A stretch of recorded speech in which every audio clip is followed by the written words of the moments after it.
평생을 바쳐 일했고 이 정도면 남부럽지 않게 자식들 키워냈으니 나는 참 괜찮은 남편인 줄 알았습니다. 그런데 70평생 처음으로 혼자 남겨진 이 차가운 거실이 이렇게나 시릴 줄은 몰랐습니다.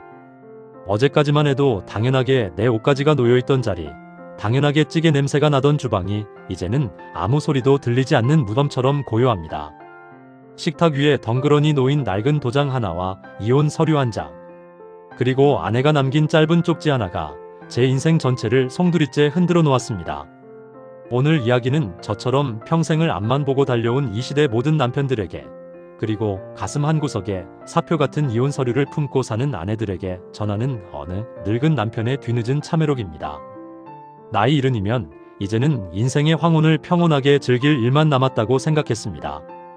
대기업 간부로 퇴직해서 연금도 꼬박꼬박 나오고 서울 변두리지만 내 이름으로 된 아파트 한 채 있으니 이만하면 성공한 인생이라 자부했습니다. 아내 명자는 평생 말 한마디 없이 제 뒷바라지를 해왔습니다. 제가 밖에서 힘들게 돈을 벌어올 때 명자는 집안일을 도맡았고 두 아들 녀석들을 번듯하게 키워 시집 장가까지 다 보냈습니다. 저는 아내가 늘 그 자리에 있는 가구처럼 당연한 존재라고 믿었습니다. 가끔 친구들과 술 한잔하고 늦게 들어가 아내에게 핀잔을 주기도 했고 밥상이 마음에 안 들면 인상을 쓰기도 했습니다. 하지만 그건 다 제가 가장으로서 누릴 수 있는 권리라고 생각했습니다. 그날도 여느 때와 다름없는 평범한 화요일이었습니다.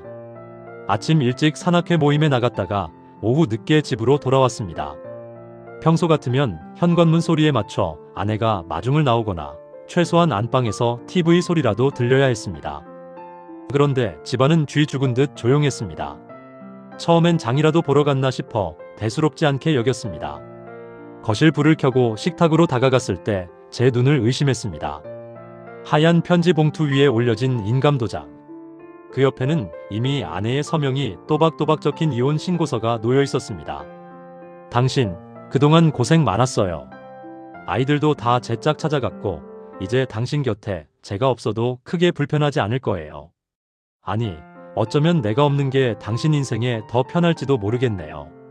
이제는 나를 위해서만 살고 싶어요. 찾지 마세요.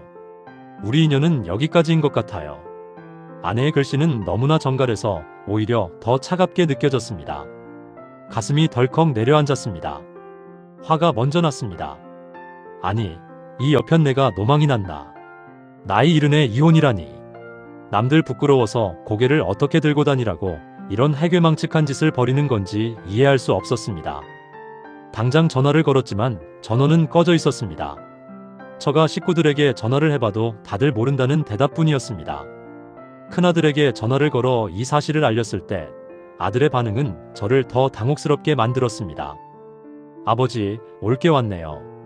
엄마 작년 건강검진 때부터 많이 힘들어하셨던 거 모르셨어요?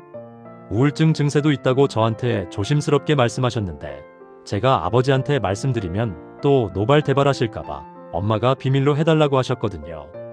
아들의 말은 채찍처럼 제 가슴을 후려쳤습니다. 건강검진? 우울증? 저는 전혀 몰랐습니다. 아니, 알려고 하지 않았습니다. 아내는 늘 제 곁에서 묵묵히 밥을 차리고 빨래를 하던 사람이었으니까요. 혼자 남겨진 첫날 밤, 저는 라면 하나 끓여 먹지 못해 텅 빈 주방을 서성였습니다. 냄비가 어디 있는지, 수저통이 어디에 붙어 있는지조차 저는 모르고 살았습니다. 아내가 없는 집은 온기가 사라진 얼음 창고 같았습니다.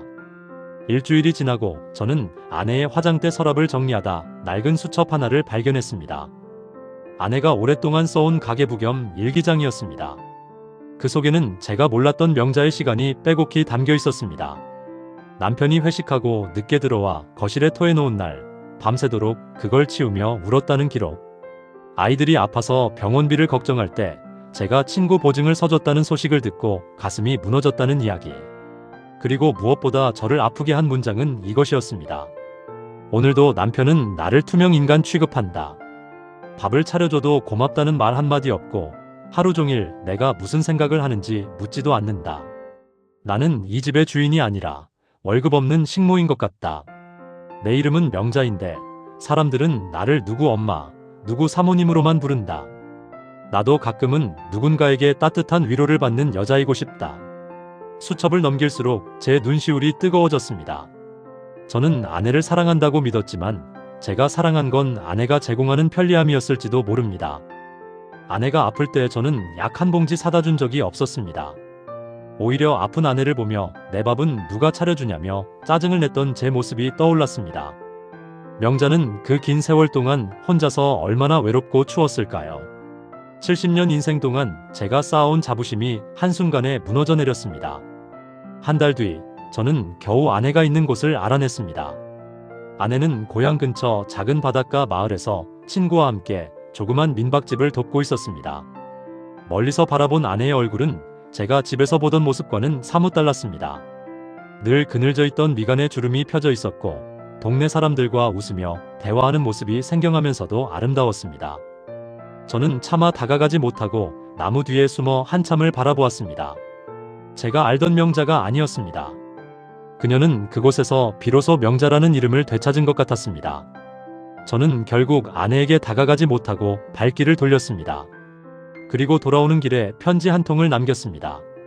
미안하다는 말, 고맙다는 말, 그리고 이제야 내가 어떤 사람인지 조금 알 것 같다는 고백을 담았습니다. 그리고 집으로 돌아와 제가 제일 먼저 한 일은 앞치마를 두르는 것이었습니다. 서툰 솜씨로 쌀을 씻고 청소기를 돌리며 아내가 평생 해왔던 일들의 무게를 느껴보았습니다. 이혼 서류는 아직 제 책상 위에 그대로 있습니다. 하지만 저는 이제 예전처럼 아내를 강제로 데려올 생각은 없습니다. 아내가 온전히 자신으로 살 수 있는 시간을 충분히 주고 싶습니다.